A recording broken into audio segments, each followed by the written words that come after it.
बुहारी भाग 288 हेर्नुभयो? यदि हेर्नु भएको छैन भने हेर्नुहोला। अन्याय अत्याचार गरिरहेका विशाल र विक्कीको रामले अन्त्य गरिसकेका छन्। जोगीको भेषमा आएर विशालको अन्त्य गरे, विशाललाई संसारबाट विदा गरे। त्यसपछि विक्कीको पनि अन्त्य गरिसकेका छन्। तपाईलाई के लाग्छ?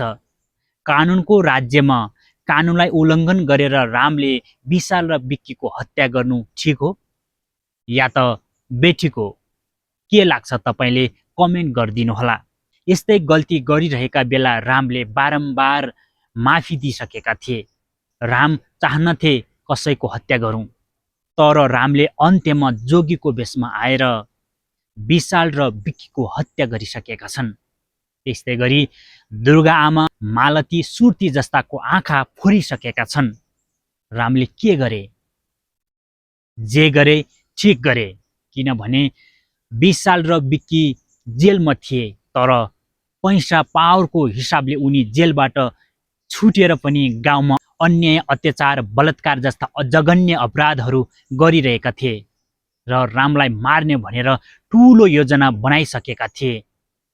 मारेर पनि नदीमा फ्याँकिसकेका थिए, तर भाग्यवश राम बाँचेर त्यस्ता अत्याचारीको अन्त्य गरिसकेका छन्।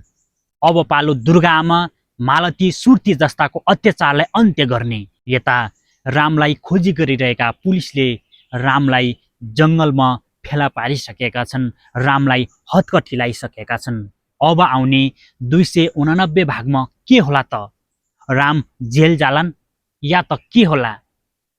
रामका साथी हुन् फेरि पुलिस पनि। अब के होला त्यो जान्नको लागि भाग 289 हेर्न नछुटाउनुहोला। आजको रिभ्यू भिडियो तपाईलाई कस्तो लाग्यो? जस्तो लाग्यो त्यस्तै सल्लाह सुझाव प्रतिक्रियाको लागि तलको कमेन्ट बक्समा जानुहोला र लेख्नुहोला।